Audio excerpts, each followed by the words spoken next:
Di hwnna'n dod yn well wan. Iawn, wel, croeso chi gyd yma. Mae'n braf bod yma unwaith eto. A croeso hefyd i rhai o'ch chi sy'n ymuno ar y we. Mae rhai yn ymuno, falle achos bod nhw ar ei gwyliau ac yn cael ymuno fyny fel yna rhai eraill ddim yn dda. A da ni'n cofio amdano chi ac yn gweddio bydd Duw yn eich bendithio chi wrth i chi ymuno efo ni. Cyfarfodydd yr wythnos, mae merched yn trafod Gentle and Lowly nos fory. Wedyn cyfarfod nos Fercher, bydd Heledd yn ymuno efo ni ar Zoom. A bydd hwnna yn gyfarfod ar Zoom i ni gael clywed beth sy'n digwydd yn yngweinidogaeth Heledd efo myfyrwyr nos Fercher. Bore Sadwrn, brecwast dynion yng Nghartre Gwyl, y Methel. A wedyn Sul nesa, os fydd Duw yn caniatáu, bydd Steffan, sydd ddim yma heddiw achos mae wedi bod yn cael triniaeth fach dy Gwener, llawdriniaeth fach dy Gwener, ond mae o yn gobeithio bod yn arwain y Sul nesaf. Dwi'n credu mae dyna'r wythnos un os Fercher hefyd. Cofiwch cyfarfod aelodau ar Zoom, fydd hynna cyfarfod blynyddol yr eglwys a gweddiwch bod ni yn cael undod a hyder ynglyn â'r ffordd ymlaen efo yn gilydd yn y cyfarfod hwnnw. Dwi'n credu mae dyna'r prif gyhoeddiadau. Felly gadwch i ni droi at yr arglwydd mewn gweddi, gadwch i ni weddio. O Dduw ein tad a thad yn harglwydd Iesu Grist. Da ni'n diolch i ti am y cyfle rwan i ddod ger dy fron di efo'n gilydd. Da ni yma Dduw ein tad yn atgoffa'n hynny, yn bod ni yn blant i ti trwy'r ras. Ti ydy'n tad ni, wedi maddau yn holl feia trwy Iesu Grist, ei fod o wedi cymryd yn holl anwiryddau ni i'r groes ac wedi talu'r ddyled yn llawn. A'n hynny yn gallu dod ger dy fron bore yma, yn rhydd, yn llawen, yn canmol dy enw di am dy ddaioni ac am dy drigareth, heb fod yn hynna'n gyfiawn yn unrhyw ffordd, ond yn llawenhau yn yr arglwydd. Ac felly, da ni'n gofyn, os gwelid i fod yn dda, a gawn ni brofi cymdeithas a'n gilydd a chymdeithas a thi trwy yr ysbryd glân. Da ni eisiau mwy na jyst bod ni'n dod at ein gilydd i rannu geiriau, neu trafod syniadau, neu hyd yn oed gweld yn gilydd, da ni eisiau profiad ohono ti. Felly arglwydd tyrd ato ni ysgwelid i fod yn dda. A chalonoga ni, fel yn bod ni'n dygaru di'n fwy ac yn dyddilyn di'n yn well. A da ni'n gweddio hyn trwy Iesu Grist yn harglwydd a'n gwaredwr. Amen. Ond mi ganon ni efo yn gilydd emyn sydd yn canmol Duw am ei fawredd. Fy arglwydd Dduw daw i'n barchedig ofon wrth feddwl am holl waith dy ddwylo di. Yng nghan y ser a rhydd daran ddofon. Meddyliwch am y greadigaeth. Bore fori yn gynnar iawn, os ydych eisiau codi cyn i ddiwawrio, ac os di'r awr yn glir, mae yna eclipse, mi fydd y lleiad yn mynd i gysgod y ddeiar. Mae yna ryfeddod yn y greadigaeth, pethau ryfeddol i'w gweld fel hyn. Mae'n Duw ni'n Dduw mawr, ond wedyn yn y trydydd pennill, da ni'n cofio bod Duw, mawredd Duw i weld yn arbennig yn y ffaith fod Duw wedi rhoi ei fab heb arbed a'i roi yn iawn drosto ni. Gadwch i ni ganu yr emyn yma efo'n gilydd a sefyll i ganu.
Pa mor real ydy Duw i chi? Hynny ydy, da ni'n credu yn yw, ond mae'n wahaniaeth rhwng credu a phrofi reality Duw yn does. A dwi'n gwybod, fel Cristnogion, da ni'n sôn am brofi Duw yn dad, profi gariad mewn rhyw ffordd, ond da ni weithiau mynd trwy gyfnodau sych, cyfnodau pryd da ni'n mynd teimlo y peth mor real a hynny. Rhedegau hynny, da ni'n gorfod pwyso ar ffydd, da ni'n gorfod just credu. Ond hefyd, da ni'n gwybod bod o ddim just yn brofiad da ni'n ei gael. Mae'n brofiad mae Cristnogion ar hyd yr oesoedd wedi ei gael. Mi oedd Dafydd,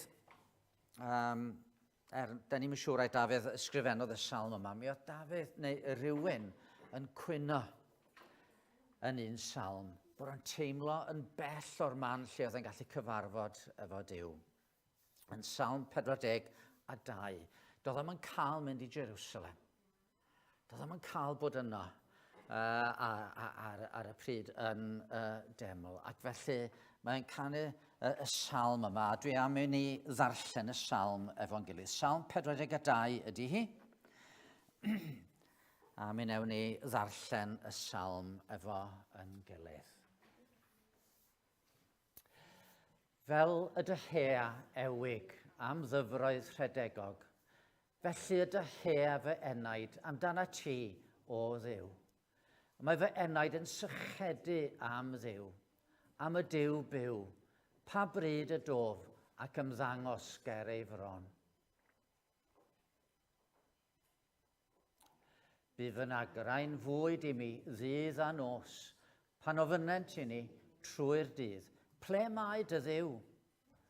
Tywallta fy enaid mewn gofid wrth gofio hyn, fel yr awn gyda thyrfa'r mawrion i dy Dduw, yng nghanol barllefau a moliant, torf yn cadw gwyl. Mor ddarosyngiedig wyt fy enaid, ac mor gythryblus o mewn. Disgwyliaf wrth y Dduw, oherwydd eto molianaf ef, fy ngwaredydd am Duw. Y mae fy enaid yn ddarosyngiedig ynof. Am hynny, meddyliaf amdana ti, o dir yr Iorddonen, a Hermon ac o fynydd Misar. Geilw dyfnder ar ddyfnder, yn sŵn dy readrau. Y mae dy fôr a stonau wedi llifo trosof. Liw dydd y mae'r arglwydd yn gorchymyn ei ffyddlondeb, a liw nos y mae ei gan gyda mi, gweddi ar Dduw fy mywyd. Dywedaf wrth Dduw fy nghraig, pam yr anghofiais fi, pam yr hodiaf mewn galar, wedi fy ngorthrymu gan y gelyn. Fel pen dryllio fy esgyrn, y mae fy ngelynion yn fy ngwawdio, ac yn dweud wrthyf trwy'r dydd, ple mae dy Dduw? Mor ddarosyngiedig wyt fy enaid, ac mor gythryblus o mewn. Disgwyliaf wrth Dduw, oherwydd eto molianaf ef, fy ngwaredydd am Duw.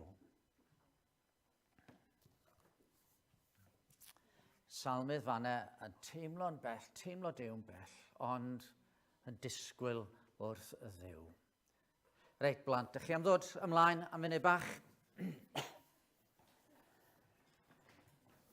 A ni, braf iawn eich gweld chi rwan.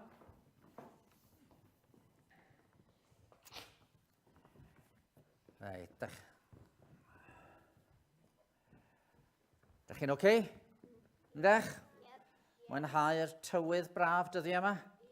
Ie, reit, na fo. So, os nesaf yma, ble ydych chi'n mynd?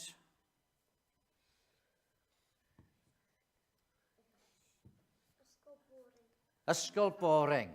Wel, dwi'n mynd gwybod am ysgol Boring, ond i'n meddwl, ysgol y Garnedd ydych ti'n mynd iddo. Reit, ti'n mynd i ysgol. Ydych chi'n mynd i'r ysgol. Ond dwi'n mynd i'r rwle gwahanol. Dwi'n mynd ffwrdd. Dwi'n gorfod mynd draw i Manceinion, mynd ar awyren a mynd ffwrdd i wlad Pwyl yn bell i ffwrdd. So dwi wedi dod â rhai pethau efo fi. Rhai pethau dwi'n meddwl byddai angen wrth i mi fynd i ffwrdd. Un o'r pethau dwi eisiau mynd efo fi ydy ffôn.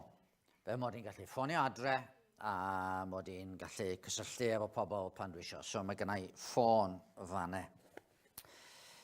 Rhywbeth arall fyddai angen ydy dwi'n mynd i wlad arall. Felly, be dwi angen? Dwi angen arian gwahanol. Dyn nhw'n derbyn punnoedd ac yn y blaen. Felly, mae gennau arian fanne o wlad Pwyl. Mae'n deud, na, nid gwlad Pwyl ydy'r un yna. O'n i'n meddwl, dyma ni. Arian o wlad Pwyl. Felly, dyna ni, mae gennau bres o wlad Pwyl fan yna i gael mynd efo fi. So, wedyn gallai brynu bwyd yna fel dwi eisiau ac yn y blaen. Dwi am gymryd yn iPad efo fi, achos fyddai eisiau darllen e-byst a fyddai eisiau, mae Beibl ar hwn, so fyddai'n gallu darllen y Beibl fan yna pob dydd, a wedyn dwi am gymryd brwsdanedd efo fi, a pethau molchi, brwsdanedd, mae hwn yn trydan, a mae dda am brwsdanedd. Gallai glanhau'n llystio efo fe hefyd, os dwi eisiau, ond na fo, dwi eisiau hwnna. Ond un peth arall sydd yn bwysig, sydd rhaid i mi gofio, ydy hwn. Pasbort. So mwyn mynd i wlad arall, maen nhw eisiau gwneud siŵr mod i'n rhywun gallan nhw trystio, a maen nhw'n disgwyl i mi gael pasbort. A pan fyddai dod nôl i'r wlad yma, byddai rhaid fi ddangos y pasbort iddyn nhw adol fi nôl i'r wlad yma. Mae angen pasbort mwyn mynd i rywle gwahanol. Ac un o ffyrdd o brofi mae pasbort i ydy bod yn llun i fewn yn y pasbort. Mae'n llun i fanne. Falle bod chi'n gweld o'n glis, so dwi wedi rhoi o ar... llun Steff ar ôl iddo fe gael trwy'n newydd dydd Gwener yn ysbyty di hwnna. Dyna efo lle, dwi'n edrych reit ofnadwy fan yna, dydw. Fel sy'n wedi cael braw neu rhywbeth, neu mod i'n... So mae llun ar y pasbort yn dangos, mae fi ydi o. A o'n i'n gorau tynnu sbectol, achos di'r camerau sydd yn edrych ar hwnna, dyn nhw ddim yn licio sbectol, mae'n debyg. A wedyn, pan maen nhw'n gweld y llun yna ac yn edrych arna i, maen nhw'n gallu dweud reit. Mae hwn yn oce, mae hwn efo pasbort, geith hwn ddod fewn. Rwan, mae hynny'n digwydd pan da ni'n mynd i wlad arall a'i cael pasbort. Yn un lle dwi'n gobeithio mynd, ar ddiwedd y mywyd, ydy'r nefoedd. A mae gennau basbort i fynd i'r nefoedd hefyd, ydych chi'n gwybod. Pasbort, nid fel yr un yma, mae wedi sgwennu ar ynghalon ni. A mae yna lun ar y pasbort hwnnw, ond nid yn llun fi ydi o. Llun Iesu Grist. A pan maen nhw yn y nefoedd yn gweld llun Iesu Grist ar ynghalon ni, yna fyddai'n cael mynd fewn.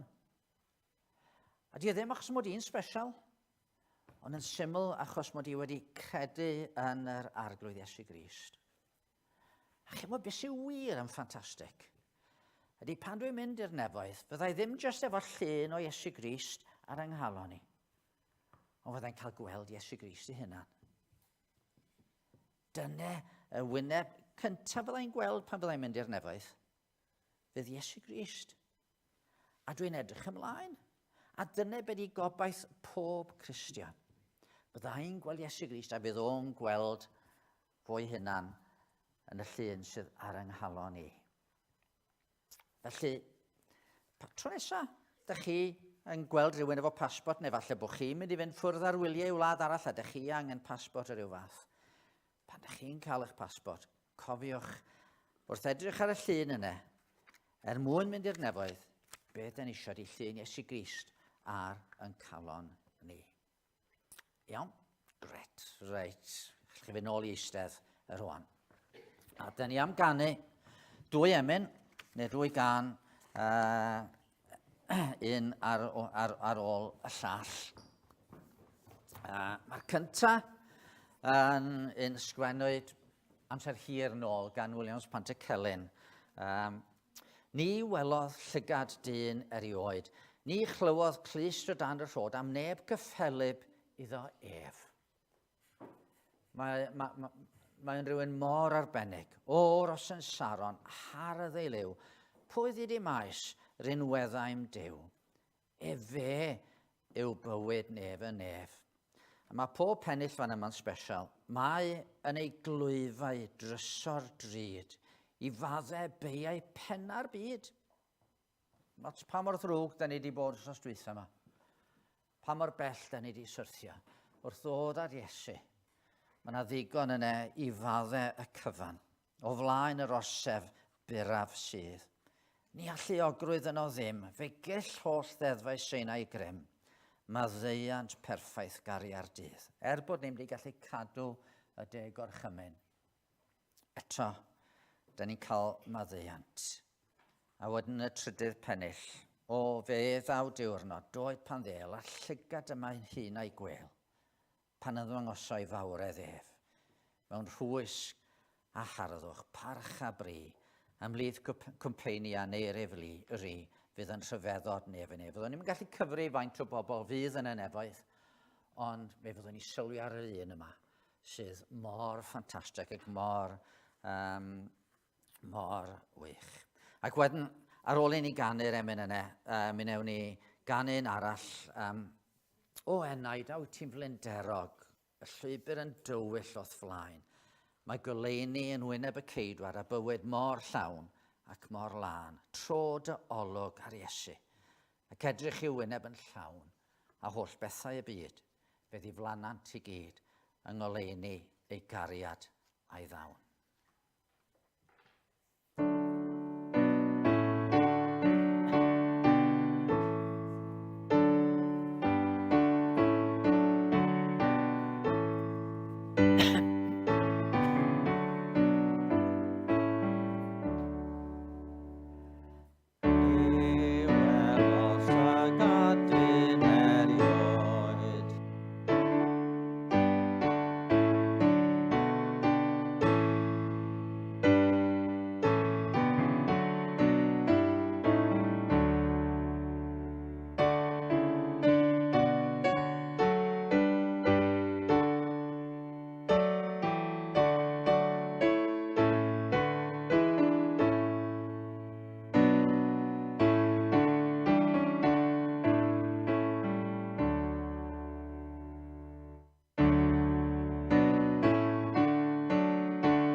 Gadwch i ni droi at yr arglwydd mewn gweddi. Gadwch i ni weddio.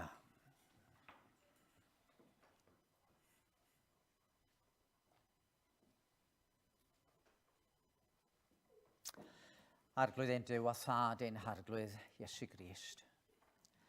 Wrth i ni blygu ger dyfron y bore yma.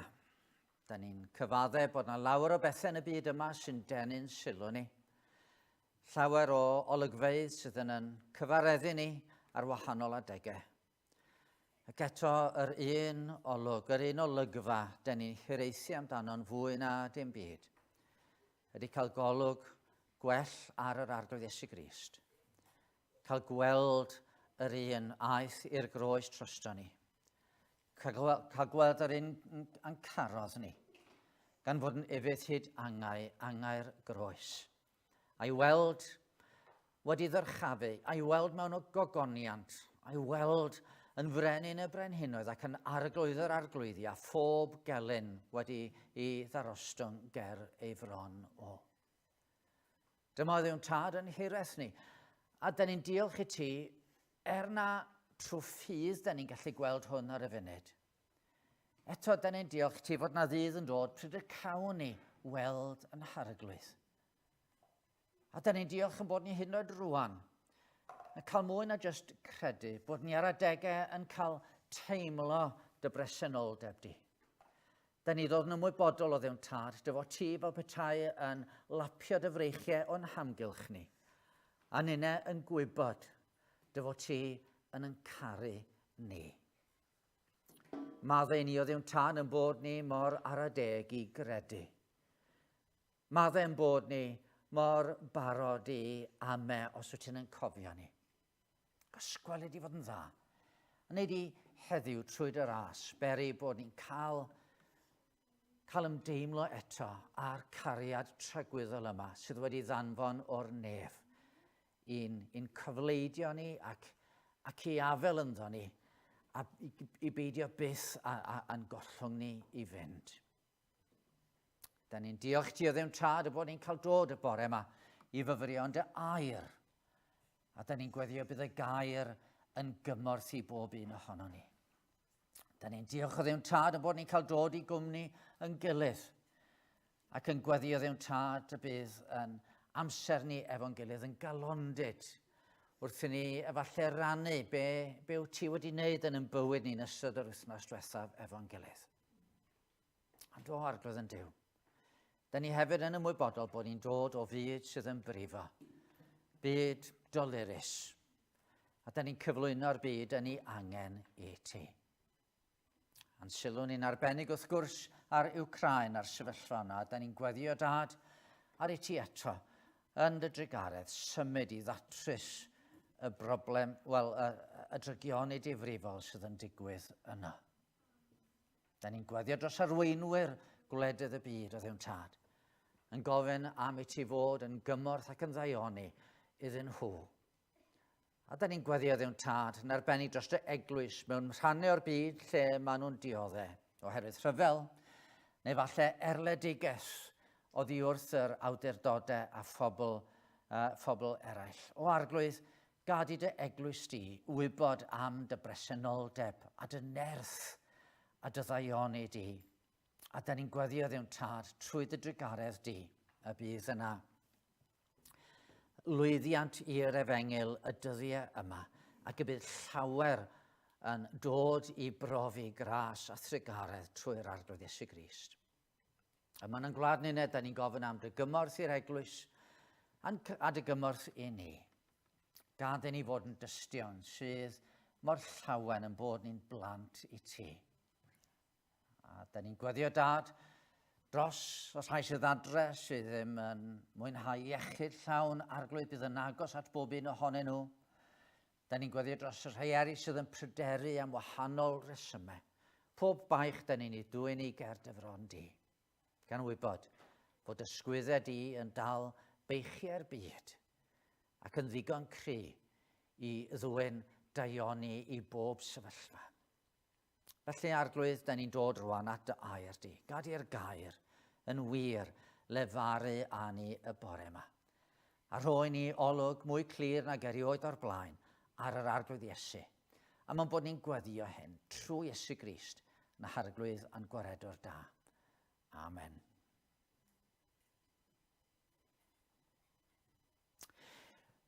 Wel, dwi am ddarllen o'r gair a darllen o Efengil Luc a phenod 19. Hanes rhywun yn cyfarfod yr arglwydd Iesu Grist. Hanes da chi gyd yn gyfarwydd a god dwi'n siŵr. Luc, pennod 19. A roedd Iesu wedi dod i mewn i Jericho ac yn mynd trwy'r dref. A dyma ddyn o'r enw Sycheis, un oedd yn brif gasglwr trethu ac yn ŵr cyfoethog, yn ceisio gweld pryn oedd Iesu. Ond yr oedd yna ormod o dyrfa ac yn ddyn byr. Rhedodd ymlaen a dringo sycamor wydden mwyn gweld Iesu, oherwydd yr oedd ar fynd heibio y ffordd honno. Pan ddoth Iesu at y fan, edrychodd i fyny a deud wrtho, Sycheis, tydi lawr ar dy union, a mae'n rhaid i mi aros yn dy di heddiw. Daeth fi lawr ar ei union a'i groesawu'n llawen. Ond pan welsant hyn, dechreuodd pawb brwgnach ymhlith ei gilydd, gan ddweud, y mae wedi mynd i letia a drin pechadurus. Ond safodd Sycheis yno, ac meddai wrth yr arglwydd, dyma hanner fy eiddo, syr, yn rhodd i'r clodion. Os mynais arian ar gam gan neb, fe'i talaf yn ôl 4 gwaith. Heddiw, meddai Iesu wrtho, daeth iachawdwriaeth i'r tŷ hwn, oherwydd mab i Abraham yw'r gŵr hwn yn tai. Daeth mab y dyn i geisio ac i achub y colledig. Dyma air yr arglwydd. Cyn i ni droi fyfyrio yn y gair, gadwch i ni ganu yn syml. Mae hon yn gorawd fach syml agor ein llygaid i weled yr Iesu. Gadwch i ni wneud hon yn weddi wrth i ni droi at y gair y bore yma.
Mae'n braf gweld yr haul yn dydi. Mae'n braf cael yr haul yn trywynu arno ni. Wedi y gaeaf, y gwanwyn yn dod, y blodau'n ymddangos, a'r haul yn cynhesu ni. Yn Aberystwyth, falle bod hon yn hen ddywediad, ond oedd gynnon ni rhyw ddywediad. Pan ydych chi sefyll ar y prom yn Aberystwyth ac edrych allan, weithiau, ydych chi'n gweld Penllyn draw ar y gorwel. A beth yn nhw ddweud, os ydych chi'n gweld Penllyn, mae glaw ar y ffordd. Os ydych chi ddim yn gweld Penllyn, mae glaw yma'n barod. Wel, da ni'n mwynhau yr haul yn dydyn ni. Be fydd y Wimbledon heb yr haul? Pa mor aml mae glaw wedi difetha gêm o griced. Mae steddfod efo haul gymaint haws na steddfod pan mae'n bwrw glaw trwy'r amser yn dydy. A beth am drip ysgol Sul neu wyliau, neu ddwrnod priodas. Mae'n gwneud cymaint o wahaniaeth yn dydy. Ond yn llyfr Niwmeri, a dwi'n meddwl pa mor aml da chi'n darllen llyfr Niwmeri, ond yn llyfr Niwmeri, da ni'n cael rhestr o'r holl bobl oedd yn dod allan o wlad yr Aifft trwy'r anialwch. A mae yna lot o ailadrodd deddfe yr arglwydd. Ond yn y 6 bennod o lyfr Niwmeri, os ydych Beiblau gynnwch chi gallwch chi droi ato fo, 6 bennod, ac ar ddiwedd y bennod, mae Duw yn rhoi geiriau i Aron i'w llefaru wrth y genedl. Chi'n gweld y genedl yn ymgasglu at ei gilydd, ac Aron wedi bod fewn yn tabernacl, yn ceisio maddeuant ar gyfer y bobl ac yn dod allan.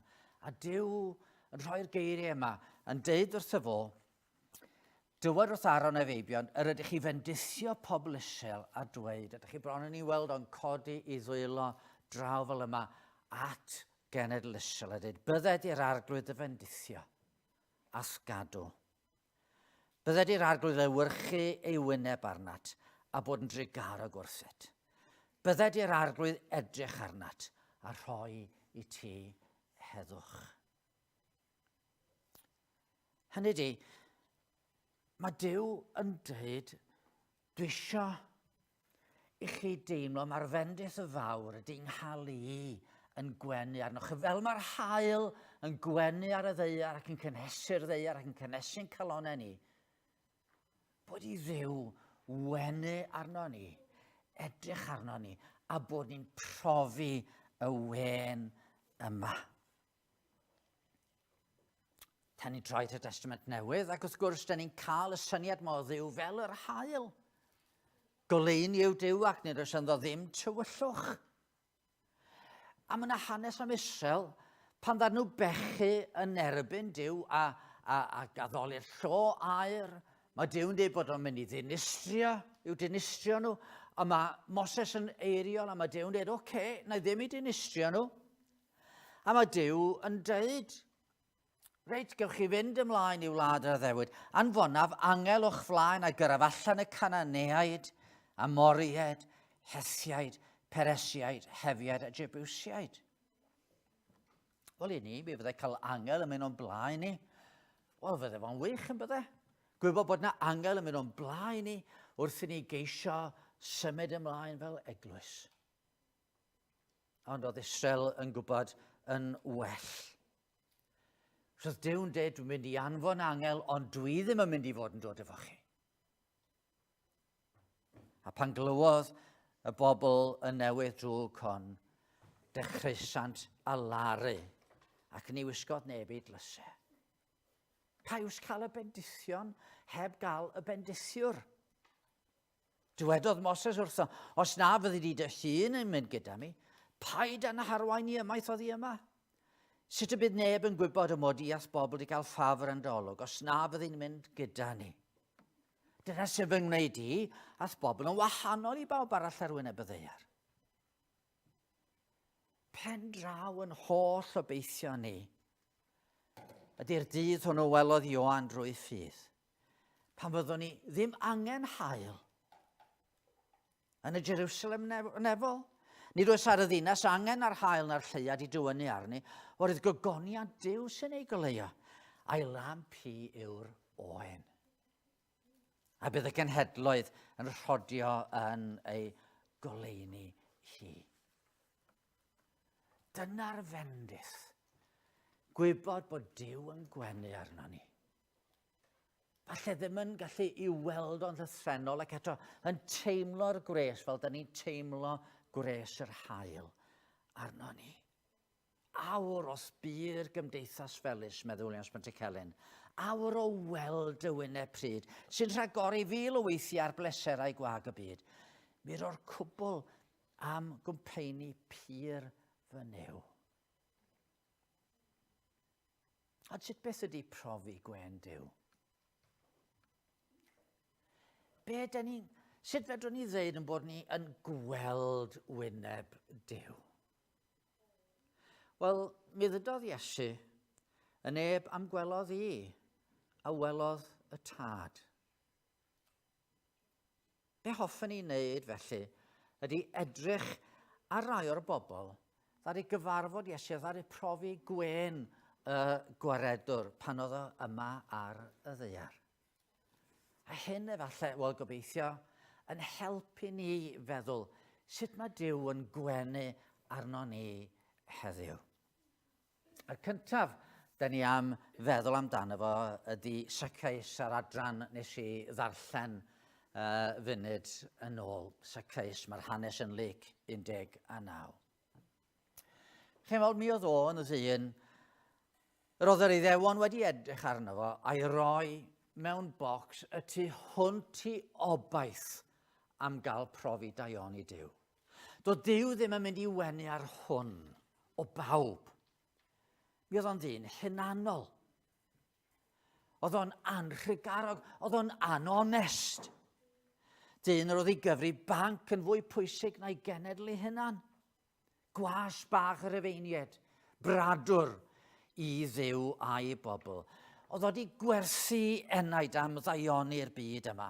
Oedd o'n un i'w ddirmygu. Pan fydde fo'n cerdded ar y stryd, mi fydde pobl yn poeri arno fo. Fydde o'n deud wrth i plant, taflwch gerrig arno fo. Gnewch hwyl ar ei ben o. Dyna fo, edrychwch, na titch fanne, a mwyn dringo coeden, na chi ddoniol, a pawb yn chwerthin ar ei ben o. A dyna lle o Syceis. Yn edrych o'r goeden, a dyma fo'n clywed i enw'n cael ei alw. Mi edrychodd o lawr ar y proffwyd o Nazareth. A be welodd o? Mi gredai bod wedi gweld rhywun a gallu deud mae hwn yn y nallt i. Mae hwn yn deall yr unigrwydd dwi'n teimlo. Mae'n deall y ffordd dwi'n cael ynghasáu gan bawb. Mae'n gwybod bod yr unig ffrindiau sydd gynnau yn ffrindiau achos bod gynnau lot o arian a sy'n ni'n colli nhw sy'n nhw'n mynd. Mae hwn yn deall fel dwi wedi trio llenwi'r amheuon a'r ansicrwydd sydd yn ynghalon. Dwi wedi trio cuddio'r cyfan trwy lenwi fo efo cael cyfwaith, cael pres, cael lot o arian a gallu cael tŷ grand a bwyd da ac yn y blaen. Mae hwn yn deall mod i'n gaeth. Mod i wedi'n rhoi fewn yn y myd bach i fy hunan. Diolch yn esgusodi fi, ond mae'n yngweld i fel person go iawn sydd yn gweiddi allan am gael bod yn wahanol, am gael help. A dyna un o'r pethau sy'n syndod i bawb sy'n dod at Dduw trwy Iesu. Da ni wrth natur yn meddwl am Dduw fel un pell. Un na fedrwn ni mo'i gyrraedd. Da ni'n meddwl amdano fo fel un sydd ganddo fo ddim diddordeb ynddo ni. Ac os ydy o'n yn gweld ni, yna da ni'n gwybod fod o'n gweld y drygioni sydd ynddo ni, yr hunanoldeb y ffordd da ni'n methu dod i fyny'r safon. Ond yn Iesu, mae Dyw'n dod ato ni fel gŵr gofidus a chynefin a dolir. Dyw sy'n yn adnabod ni'n well na ni'n hunan. Fedrwn ni'n cuddio dim byd oddi wrtho, a does dim rhaid i ni guddio dim byd oddi wrtho fo. Dim mwy nag oedd adda'n gallu cuddio yn yr ardd oddi wrth Dduw. Ond mae'n dod efo ei law di estyn allan ato ni. Llaw sydd yn dangos ôl yr hoelion. A mae'n deud wrtho ni, ie, dwi'n sanctaidd, ond dwi'n dod i olchi ymaith dy feie. Dwi'n dod fel un sy'n cydymdeimlo â thi yn dy demtasiynau, achos dwi wedi profi temtasiynau temptasiwn y cryfach na da ni, yr un ohono ni wedi brofi erioed. Dwi'n dod fel un i gydymdeimlas holl wedi deu gyd, a dwi'n dod i symud ei ogrwydd di. Canis nid ar chyffeiriad heb allu cuddio ddefan gwendidau sydd gennym, ond sydd wedi demtio am hob peth yr un modd â ni ac eto heb bechod. Be newn ni bore yma efo'n euogrwydd? Mi guddio fa. Tydi lawr ar dynion. Mae'n rhaid i mi aros yn y dyd i heddiw. Mae'r gwaredwr isio llenwi'n calon ni rwan wrth i ni roi yn euogrwydd iddo fo. Beth am droi oddi'r syceis at rhywun arall? Beth am Mair a Martha? Yn Ioan pennod 11. Roedd y ddwy yma ddim yn deall be oedd wedi digwydd iddyn nhw. Oedd amgylchiadau wedi mynd yn drech na nhw. Oedd bywyd mor ddi-synwyr ar y funud. Mewn cymdeithas lle roedd statws merched yn dibynnu'n aml ar y dynion oedd yn ei bywydau. Mi oedd y gweithaf wedi digwydd. Oedd yr un dyn oedd yn cynnal y teulu, mae'n debyg, Lazarus. Oedd o wedi mynd yn sâl. Oedden nhw wedi trio popeth i ofalu amdanyn nhw. Oedd Martha yn gwybod sut i ofalu am y tu, ac oedd hi'n gwybod am yr holl arferion o sut i'n wneud efo pobl pan oedden nhw'n mynd yn sâl. Ond oedd dim byd yn tycio. Falle bod nhw wedi ceisio meddygon lleol, ond dim byd wedi tycio. Ac ar ben hyn, oedden nhw'n deulu diwiol. A oedden nhw wedi galw allan ar Dduw gyda dagre. Oedden nhw hyd yn oed wedi anfon at yr un, oedden nhw'n meddwl byddai'n gallu helpu nhw. Dwedodd Martha wrth Iesu, pe buasai ti yma, Syr, ni buasai fy mrawd wedi marw. Ond oedd Iesu ddim yn, oedd Duw ddim wedi camu mewn. Oedd Lazarus wedi marw. Oedd yn y beth. Oedden nhw'n brifo o'r golled. Oedd amgylchiadau wedi mynd yn ormod. Oedden nhw'n ofni'r dyfodol heb Lazarus. A oedd y drefn mor greulon. A mae yna bron cyhyddiad yng ngeiriau'r ddwy chwaer at Iesu. Pe buasai ti yma, Syr? Ni buasai fy mrawd wedi marw. Di amgylchiadau weithiau felly i ni, bod yn mynd yn ormod i ni. A da ni rywsyd yn teimlo, ble mae Duw a mod i'n gadael ni yn y sefyllfa yma. Ac eto mae Martha yn hiraethu am ryw fath o ateb. Pe buasai ti yma, Syr, ni buasai fy mrawd wedi marw.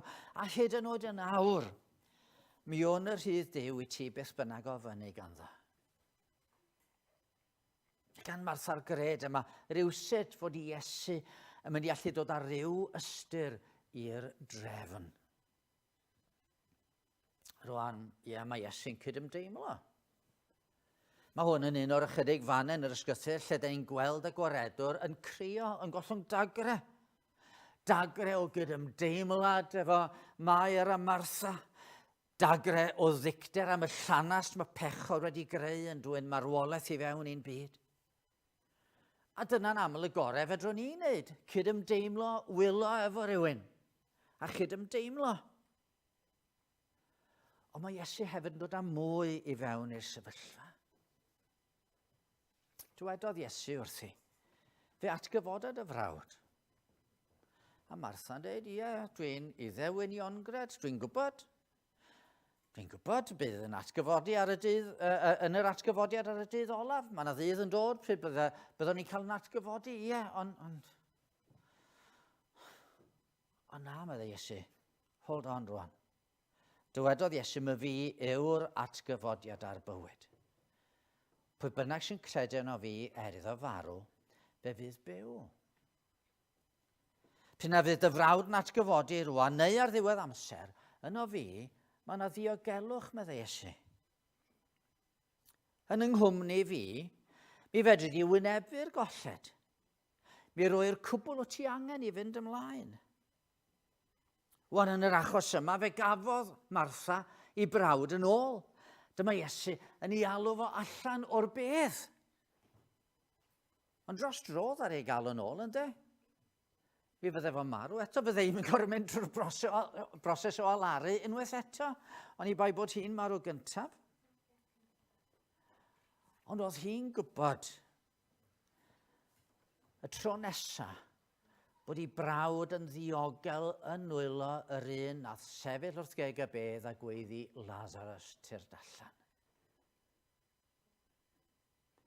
Yn wir, mi oedd hi'n gwybod, neu mi fydde hi'n gwybod y tro nesaf bod o'n ddiogel yn nwylo'r un oedd wedi gorwedd yn y bedd ei hunan.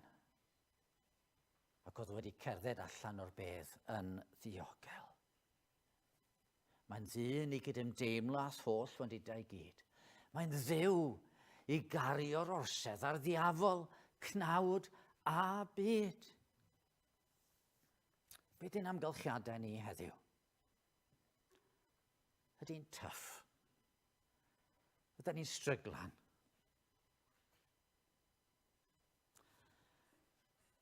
Chi'n cofio Siadrach, Mesach ac Abednego yn cael eu taflu fewn i'r ffwrn dân. Mae'n emyn sydd yn dweud fel hyn, yn y ffwrnais danllyd greulon. A weithiau mae bywyd yn teimlo fel ne. Yn y ffwrnais danllyd greulon, os tydi a ddaw ymlaen. Does ond heddw a thiriondeb yn y tân. Gwen dy gariad, hwnna bob cystydd yn ddirym. Ie, pa mae'n tyff bod yn amser o alar ar ôl colli rhywun. Boed o yn amgylchiadau bywyd, wedi colli gwaith, neu dioddef af iechyd, neu pob math o beth yn gallu dod ar yn traws ni'n does. Mae o'n brifo. Mae Crist yn gwybod i fod o'n brifo. Ond mae o'n dod ato ni i roi tangnefedd yn ein calonau ni. I roi heddwch i ni.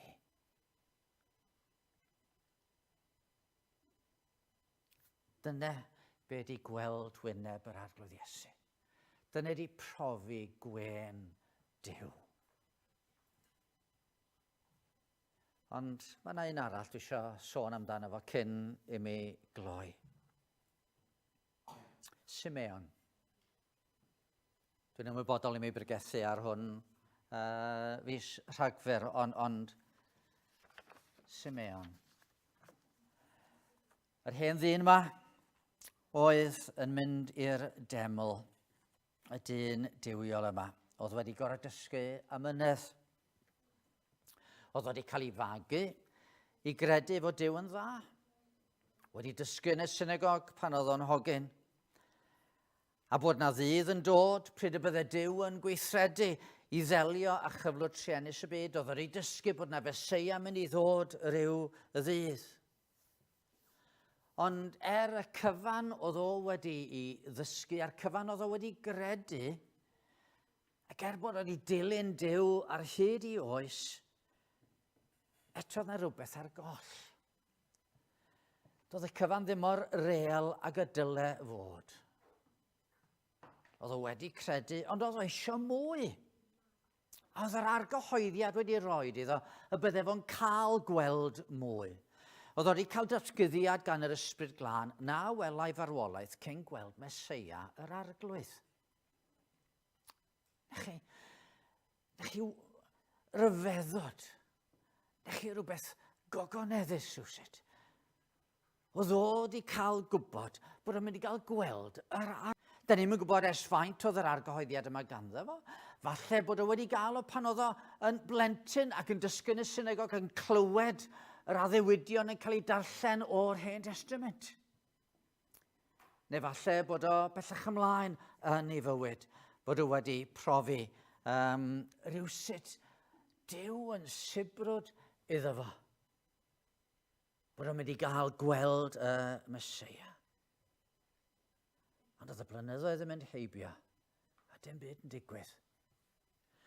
A oedd ddim yn siŵr, oedd bod yn meddwl, sut wela i o? A fydd o'n dod fel milwr, fel brenin, ar gefn ceffyl yn marchogaeth mewn i Jerusalem, a mewn i'r deml. Sut ddaw o tybed?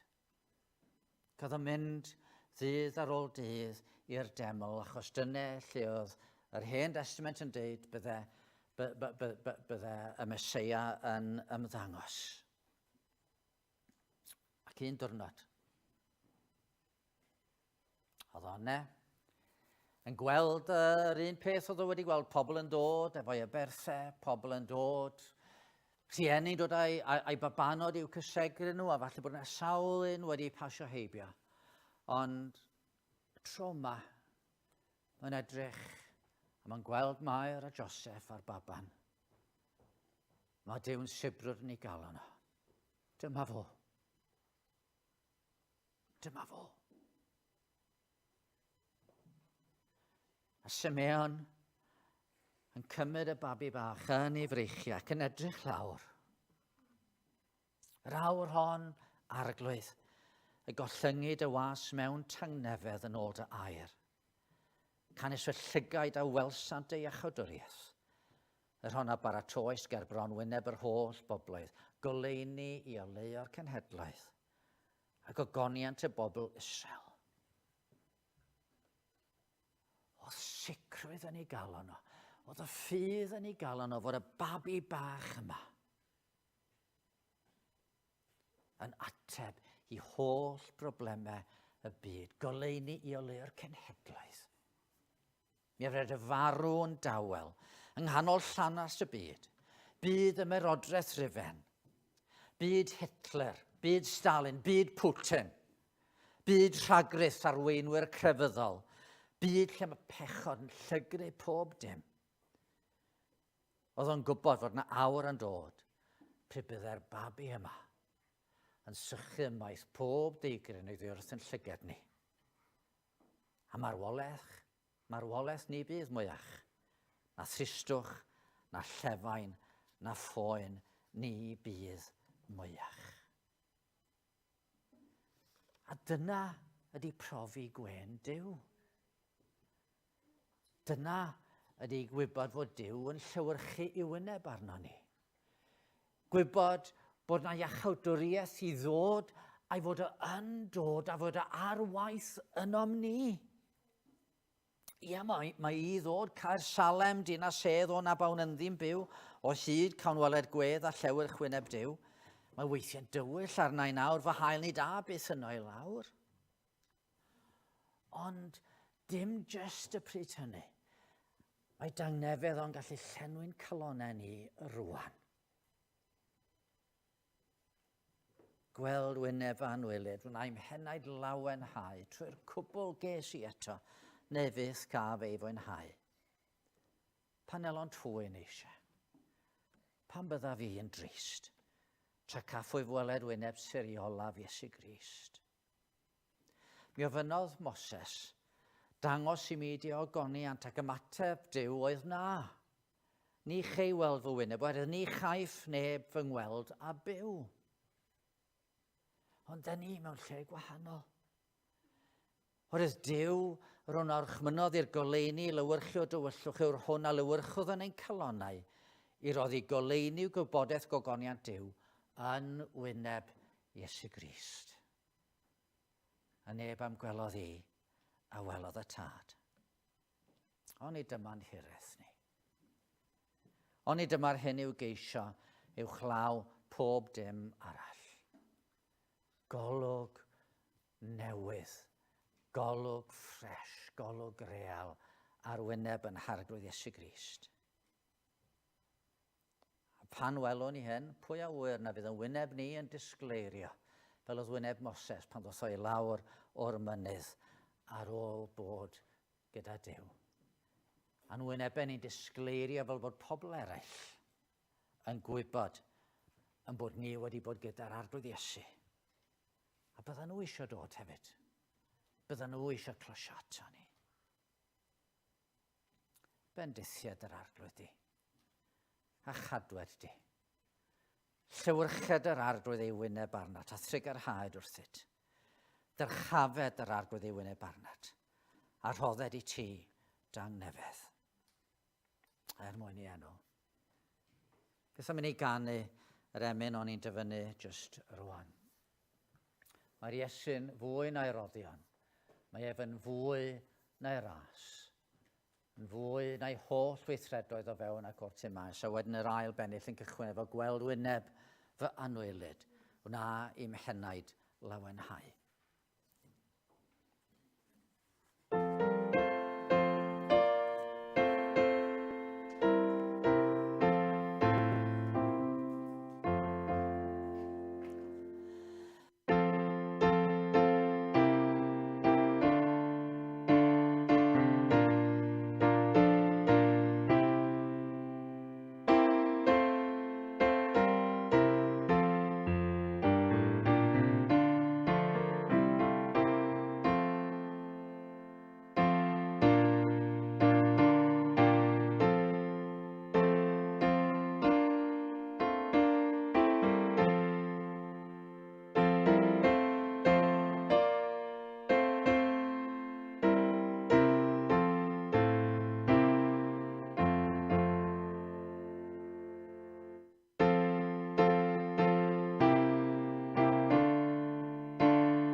Lle bydded i'r arglwydd ein bendithio a'n cadw.